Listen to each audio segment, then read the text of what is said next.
Welcome everyone back to the podcast. We have a special guest, which is Cindy. She is a business owner as well as artist for Rabbit Footlook, which is amazing art. If you guys get a chance to check it out, thank you, Cindy, for joining us. How's your day going so far? My day's going pretty well. It's Friday. Mm, Gotta get down on Friday. there How's you your day go. going, Peter? Yeah, and I definitely just wanted to get into like your overall art. I wanted to understand like what's the inspiration behind your art pieces, which I think are very like to me very connecting because it's very emotional at times. I'm just Yes. like, we need the realness in art. So, mm, So, what initially got me into art is just a lot of cartoons. mm, Growing up, I would watch Teen Titans mm. Love that obsessively. show. And so I would draw Raven so many times, and Mm. I'd give my mom like little drawings of Raven and Starfire, and she still has it today. Oh, that's cute. But aside from that, it started turning into like an obsession of just drawing, and my Mm, love and passion started growing for it. And then I just started, being engulfed by the way that animations and like mm, Disney's another huge impact for me too. A long time ago I wanted to mm, be an animator for Disney. mm, That dream died out, but I'm still hanging in there. mm, So now, like, what I kind of focus on in my art is a lot of my feelings, and mm, it's definitely my therapy and like how I can express, like all my mm, emotions. It helps me like understand like what I'm feeling if I can't really say it, mm, because I'm not really like a person of like words, or like I don't really like mm, know how to efficiently say exactly what's going on in my mind, but like I know what I feel, and like I mm, know like how it's affecting me like in my body. mm, And I think that's something that a lot of people, like as you said, like can relate to. mm, And for me, like when I make art pieces, I want to leave the viewer with the impression mm, that it resonates with them, or mm, that they leave feeling something. It could be like something sad or something just striking. That's why like all my like female figures usually, mm, they carry like sad emotions to them just because mm, that's how I'm feeling. But I'm sure like there's got to be someone else out there who also like harbors the feeling, and they're like, hey, like mm. relatable. So And now you're yeah. mentioning about wanting to be a Disney animator. What specific Disney character did you love a lot? Ariel, Ariel? the Okay. Little Mermaid. If you were to remake your own Ariel style, like how would you go about that? I've seen a gothic Ariel. I don't know if you ever seen that art one. Is she like a hipster? Yeah, like pretty much like a hipster. Yeah. Yeah. I'm not really sure because I that like that whole style, the way Mm, like her hair flows under the water. mm, Even in some of my pieces like today, like the mm, hair will be like flowing like that. right. So I'm not sure if I'd really like change anything. I'd probably give her like a bunny companion instead of Mm, like a crab, okay. That'd be or dope. with the crab maybe. And I know you're mentioning about the Disney animator more on that. So what do you feel like is something that you would have to do to get back in there to be like, okay, I want to really pursue this? Because you're also doing a great job on your own Rabbit Footlook. So why not create something similar to that in your own way instead of having to work for somebody else? That's true. I guess for me, like at the time, since I was so like in love with Disney and like all the Mm, characters and like theme parks, mm, I just really wanted to help create that legacy with them. mm, But now, like as you said, like working for yourself in that mm, sense, that's when I started, pursuing like Rabbit Footlook, and somehow mm, that was just born. And while it is like working for myself, mm, it's still like a work in progress for sure, because I'm not even mm, really sure where I want to take it. Like mm, sometimes now I even say to myself, like Cindy, like what you really want to do is be a muralist. Like you want to do mm, something big and leave an impact. Like when you're not here anymore, like you want to still mm, be living on somewhere else. Like one mm, of my goals, or like one of the things that I want to do in life, mm, is basically to leave a legacy. And mm. so I'm hoping my art will kind of be that, like, I feel like you yeah. are leaving a legacy with the art that you're currently putting out because I've seen a lot of other artists and yours is just like, okay, it's speaking to people in the way of like getting in touch with your emotions. Sometimes I just see the tears. I'm like, wow, what is this telling me right now? Because that's when you look at art, it could just communicate something. And like you're saying, you're someone that doesn't necessarily have the words for it, but I feel like your art is able to portray that, which you do a great job of. And I want to say, what do you feel was like the biggest challenge for you having to get your business started? Because I know you also sell the stickers, which is awesome, but getting all of that together. I think the biggest challenge is myself. Mm, And I say that because so many times I've already stopped myself before even starting. mm, And I've done that even before I started, like Rabbit Foot Look or mm, even my art, putting it out there. I know like you touched on the topic with like Gwen as well, with just like being kind of like cautious of like putting yourself mm. out there. Just Yeah. like, what are they gonna say or what are they gonna think? And Mm, you're really just kind of being your own roadblock. And I still continue to be my own roadblock. yeah. And at the end of the day, I just had to remember, like, even if you're scared, Mm, then just do it scared.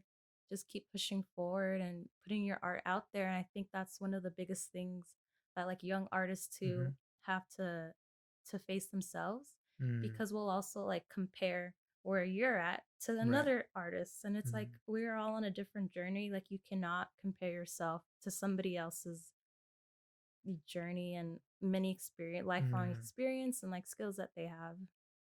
Yeah, and I like how you're saying you don't want to compare because that's your own journey. You start comparing, it's Mm. like, yo, that's a different artist with their own particular style.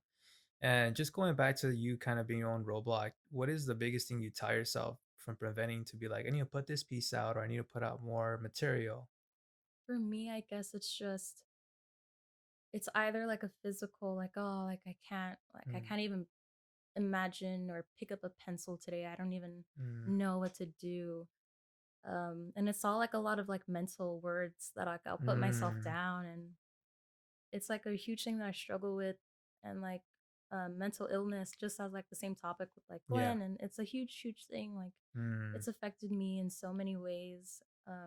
And that's like something else that I hope to carry out with my art as well. That like even mm, if you're struggling with something, like you're not alone. Like other people are feeling it as well. right. And you can find your own like medium or way to express it, Mm. because it's really important that you don't hold it in. Yeah, and So yeah. how important do you think it is for young artists that are dealing with more like taking care of themselves? I remember we are talking before the podcast about like self care, how important that is. Goes along with mental health. How important it is for people to take care of themselves with mental health, especially during this time. My God, it's everything. It will eat you up from like the inside Mm, out. And for me, like I've just really experienced it for like a long time.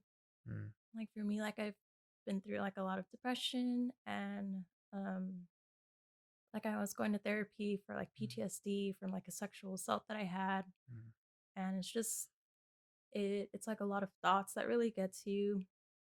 And then it translates onto like trauma with like your body. mm, And so it's just a lot of different avenues where it comes at you. So you really have to step out of that bubble of like mhm. negative, and then kind of gently guide Yeah. yourself into getting out. Thank you for Mm. sharing that and being open because therapy and for other traumas that people do go through, it's like it does help because I've done therapy myself, and for me, it was just to be open to is like more of my inner self dealing with jealousy and stuff like that. And luckily, I was able to go to take care of it before it becomes something even crazier. And you're right, like therapy for me definitely has helped me be like, all right, where are these thoughts coming from? Why am I thinking this? And how can I love other people? And you're Yeah. right because like what you had to deal with is like you don't want to give this experience to the next person that you are in contact with because you went through it. And I'm glad that you're doing that. And for people listening, therapy is actually a great way instead of taking a bunch of prescription drugs that they keep offering. But that's the healthiest, just someone listening to you. And thank you for sharing that. What piece do you feel like is kind of like revolves around therapy that you've drawn up? Hmm. I guess I wouldn't consider it much as like therapy, Mm-hmm. like in the sense of like going to it, but in the sense of that piece was my therapy. And so like doing it out, like Mm-hmm. I relived the memory, Mm-hmm. and I kind of turned it into like a more positive experience, if Mm-hmm. that even is possible, which it Yeah. is. It is. My therapist would be proud of me for saying that. But it's a piece that I did, I think maybe like 2 years ago now. It's like this girl holding like a red rabbit, and she's in the Mm. woods, and there's like a wolf Oh wow. behind her, and she looks really scared. And for me, I'll just dive into really quick what that meant to Yeah. me. Yeah. Go for it. So Go for for it. me, like, well, the girl's me. Mm. And so the rabbit is kind of like my heart, or like everything that I have Mm. left in me. And like the flame is like not really that bright, but like it's still it's still there.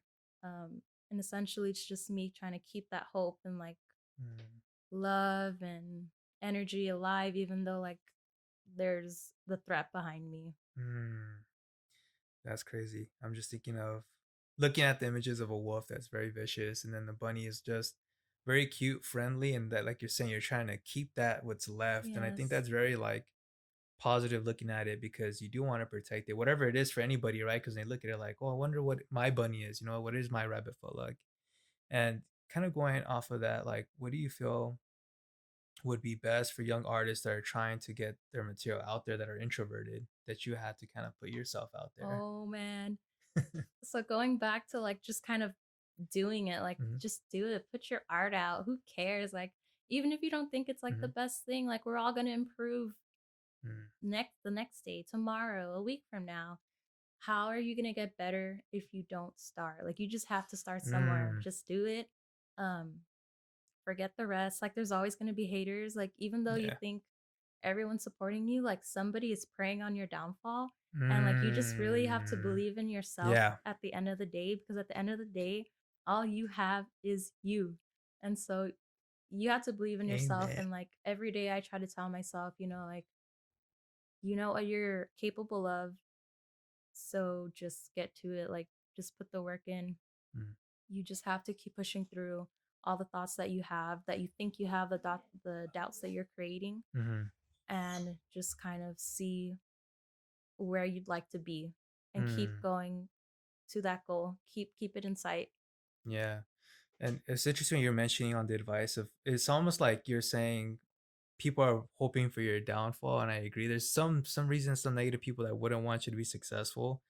And kind of going back to the self-help, what do you feel is something that you do to encourage yourself to be like, okay, I need to take care of myself and I need to make sure that whatever I'm doing is to make me happy at the end of the day? I think for me, because like, as much as I love art, Hmm. I also have to like take a break from it. Like Mm, I know we were talking about that yeah. before, like kind of stepping away. And so I will just kind of watch things on YouTube, random Mm, videos, I love such as YouTube. like Matt Pat's video. Shout out to Matt Pat. But generally, just things that make you happy and things that make you Mm, feel inspired, even if that's listening to music, just anything that will reignite that spark mm, for you to keep going.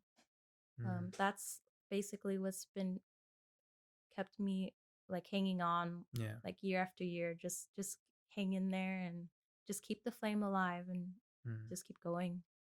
Wow. Sounds very like motivational that you're kind of sharing that because that fire that everyone's I just thinking like for anyone that's just listening to this, the fact that you're sharing that, Cindy, is like everyone has something they want to do, but because someone came along, put some water on your flame, you just gotta keep rekindling it and then just Hmm. allow the fire to grow like you're doing every so often. And the fact that you haven't given up, you're still continuing to put your stuff out there. And I noticed that in one of your pictures, you're in a certain location. I don't know what it is, but you're marketing your stuff. And I saw like a bunch of your art on the wall. I don't know if it was your place or a certain art place that displayed it. On Rabbit Footlick. Yeah, for that. Okay, yeah. Hmm. Okay, so that was one of my friends, Beverly. She Mm. put together like an art show. Mm. She put it together in different locations. So one of That's them dope. was in the Bay. There was another one I think in Chicago, I think. I hope Crazy. I didn't get that wrong, Yeah. but she basically gathered, a lot of artists. Mm. There was like a DJ there That's dope. putting out his work, and it was a great networking experience as well. Mm. That was an interesting Mm-hmm. experience for me Mm. as well, just because I feel like I had to be there and just kind of be like, hey, that's my art. Do you want to take a look? But for the most part, like Mhm. everyone is super supportive. Like Mm. nobody's as mean as like you think they Mm. are out to be. Like no, Yeah. everyone wants to support you, and if they Mm. don't, then forget about them. There'll always be Yeah. more. And this was in the Bay Area. Did you go to the Bay Area one? No, so this one Mhm. was in Echo Park, Ooh. somewhere near Echo Park. Was this like about a year ago, pre-COVID and all that? I think it might have been 2 years Oh ago. wow. And how Yeah. did you get connected with that person to be in this networking type event? So I actually met her Mm. in college. We Mm. were in like like this Filipino kind of Oh, that's dope. club. She's an artist too, so it's always Very nice cool. to have like people that share the same interests as you, because then Hmm. they kind of understand, like what you're going through, or like can give you tips as well. Mm. It's nice to have that circle. And you're mentioning about in the colleges, were you pursuing something else besides art, or was it mainly art? Oh yeah. All right, Mhm. guys. So She's gonna drop some juicy details. so originally I went to UCSC for marine biology, and then something happened, and then I majored in sociology and I Mm, minored in art history. And mm, then at that time I wanted to work in a museum. mm, And then as I graduated, I was just like, no, I want to be an artist myself. And then mm. that's just when I really started.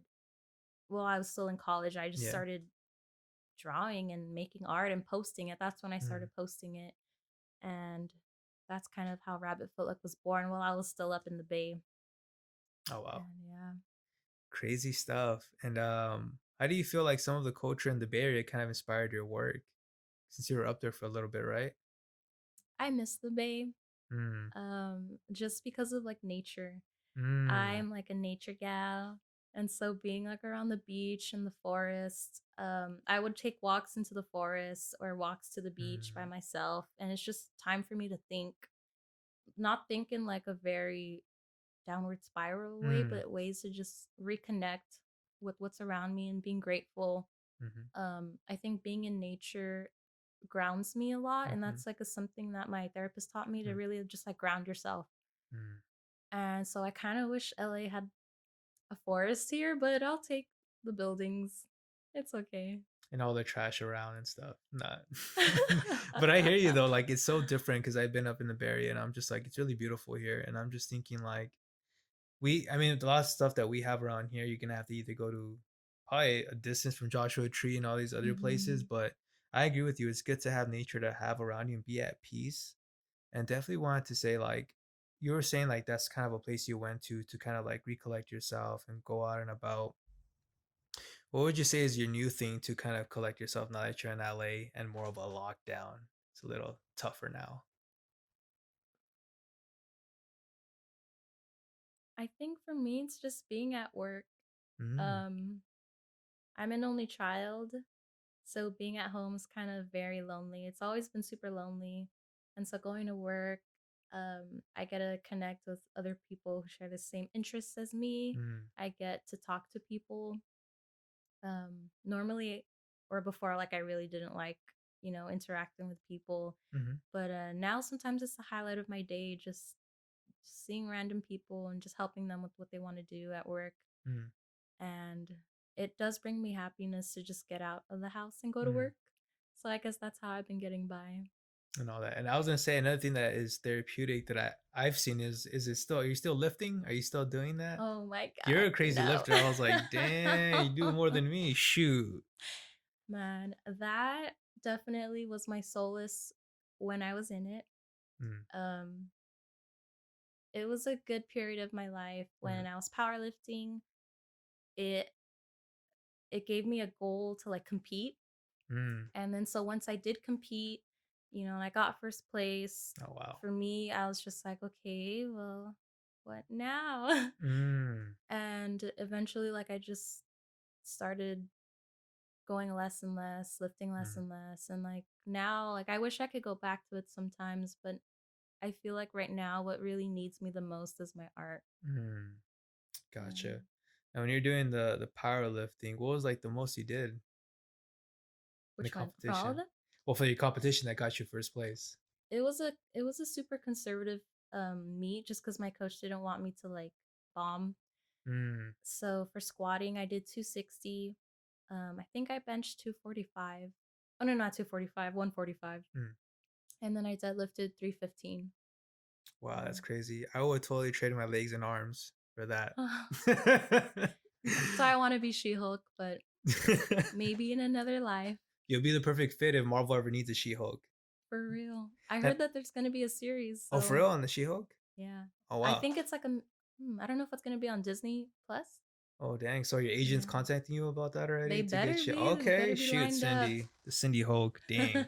Next time I'll see you, you're gonna be all ripped. But I'll say with that, I mean, it's interesting because you're doing the working out and then the art. I feel like you have a very solid mindset to get into that. What kind of got you to be like, okay, I'm determined to do these things, like the discipline and all that?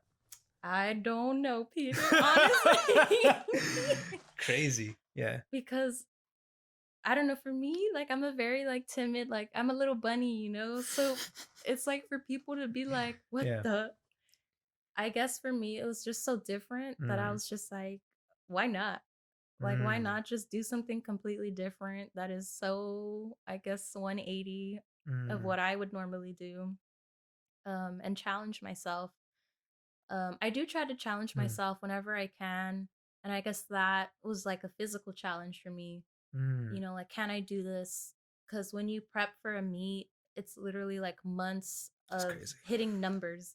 You have to hit the number, or else you're going to repeat that same number the next week. And then Mm, it just takes a lot out of you, like mentally and then mm. physically, but it's also rewarding.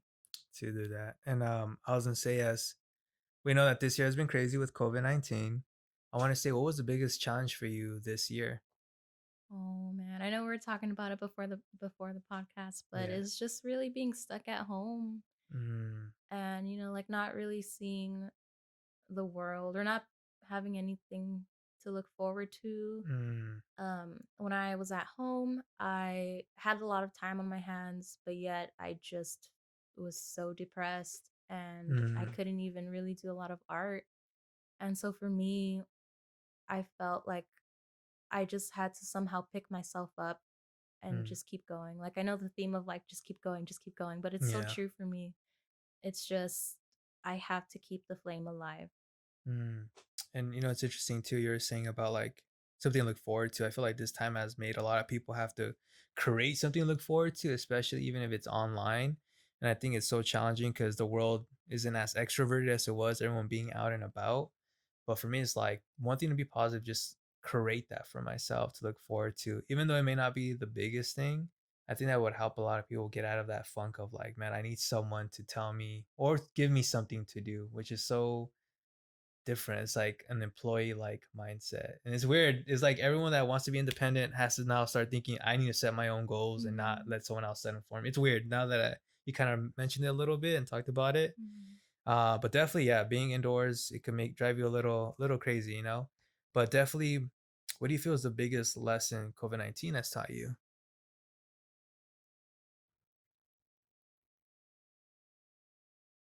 I guess I don't know why this came to mind. Mm, That's the first thing, but I guess to find your strength within. mm, And again, that goes within to like mental health. Like for me, I keep experiencing like downfalls, and I always just have to keep looking within and reminding mhm. myself like you're that bitch. Sorry, I don't know if I can You cuss good, on you this. good, you're good. Say what you want. But yeah, I just had to remind myself, and then I'm just like, you right, and then I just keep trudging or Mm. trudging through. Yeah. Wow. I'm definitely gonna tell myself in the mirror. Just kidding. But you're Oh. totally right. You have to just kind of be like, you're gonna get through this. You are tough. You're gonna overcome whatever restrictions or whatever the leaders are gonna do. But thank you so much, Cindy, for just coming on and just sharing so much good juice and details and just being so open and real. Definitely just the way your art is very authentic. You're authentic yourself here on the podcast. And I wanted to ask, any shout outs for anybody? There's one shout out that actually kind of pigging back on like what kind of inspired me for like art. I just quickly wanted to give like a thank you to Mr. Ambrosio from Wilson. I don't know if you've ever Hey, I had him. remember him. Yeah. So he was kind of like my mentor, who Hmm. wasn't really my mentor because he's Hmm. not like he taught me like how to draw or Yeah. like anything, but he Hmm. took me like on field trips with other students That's to cool. like LACMA, and he always Mm, encouraged the arts, and he was an artist himself, and that's so he dope. was somebody that I really looked up to like as a role Mm, model, and I still keep in contact with him. We talk about art, and I'm hoping to one day do like a mural on the side of like mm, the Wilson's garden. that'd be dope. So I have to reach out to him, but Yeah, yeah, that's a quick shout out to him. that is so So that's a dope. thank you, Mr. Ambrosio. Aw, dope stuff. And just goes to show for any of the teachers listening, your work and what you put in investment into the students, it definitely does affect them down the road. Mhm. Thank you for sharing that, Cindy, and thank you so much for being in the podcast. Oops, podcast, tongue twister, guys. But that'll be wrapping it up, Thank you so much for having me, Peter. of course.